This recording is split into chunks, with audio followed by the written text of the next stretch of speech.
ব্যবসায়ী, সমাজসেবক, রাজনীতিবিদ এবং গণমানুষের আস্থাভাজন আব্দুল মমিন সাবেক আন্তর্জাতিক বিষয়ক সম্পাদক, সোনাইমুড়ি উপজেলা বিএনপি। এছাড়া তিনি বর্তমান আহ্বায়ক এবং সাবেক সভাপতি মদিনা পশ্চিম অঞ্চল বিএনপি কেন্দ্রীয় কমিটি।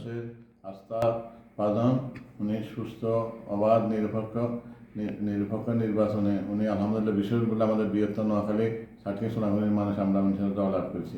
আমরা তারেক সাহেবের যে 31 দফা দাবি আছে, এই আশার ব্যর্থ হয়ে আমরা আলহামদুলিল্লাহ ওনার এই আশার উপরে আমাদের এই আশার উপরে আমরা ব্যর্থ করি। ওরা সাতক্ষীরা সোনামুড়ির মানুষ, পুরো বাংলাদেশের মানুষ, বাংলাদেশ জাতীয় দলের বিশেষ সংখ্যা অনুষ্ঠিত বিপুল ভোটে জয়লাভ করি। সংসদে আমরা একক সংখ্যা অনুষ্ঠিত নিয়ে আমরা সরকার গঠন করবো বাংলাদেশ জাতীয়বাদী দল। আমি মদিনা বিএনপির পক্ষ থেকে ওনার প্রাণবলা শুভেচ্ছা ও অভিনন্দন। আমাদের এই সাতক্ষীরা সোনামুড়ির গণমানুষের নেতার কাছে আমরা আগামী দিনে সন্ত্রাস, দুর্নীতি মুক্ত একটা সাতক্ষীরা সোনামুড়ির মধ্যে আমরা বসবাস করতাম চাই। আমরা সাতক্ষীরা সোনামুড়ির মানুষ, আমরা যে আমাদের যে পরবর্তী আমাদের যে অপরাজিত অশক্তি আছে, আমরা ইনশাল্লাহ আমরা হাতে কাজ মিলিয়ে আমরা সাতক্ষীরা সোনামুড়ির মানুষ ইনশাল্লাহ একসাথে কাজ করতে আশাবাদ করি। যারা পরাজিত হয়েছে তাদের ব্যাপারে আপনাদের মেসেজ কি? যারা পরাজিত হয়েছে আমরা ওনাদের ইনশাল্লাহ আমরা আমাদের কোনো এখানে মেধাভেদ, আমরা সবাই এক জাতি, এক ভাই।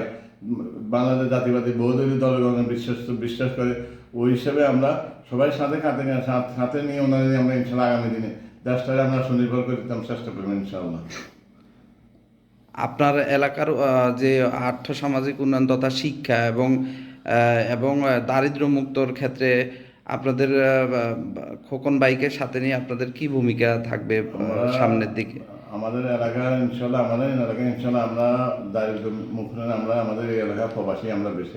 আমি বর্তমানে আমি এখনো মনে করেন 8-10টা বেশি আমি সাধারণ জনগণের একবার গরিব নিম্ন মানুষ এদেরকে আমি নিয়ে যাই। ওরা ওইখানে কাজ করি, আমাদের নিজেরা সাফল্য নেবো, নিজের চেষ্টা করি ওরা টিকিটের বিষয় দিয়ে ওইখানে কাজ করবে। আমার নিজের সৌদি আরবে এখান থেকে 60-70 জন কর্মচারী আছে। আমার ওইখানে সৌদি আছে আমার কাছে 20 জন মতো, আমার 100 জন কর্মচারী আছে। আমি ওইখানে সৌদি আরবে এখন ইনভেস্টার।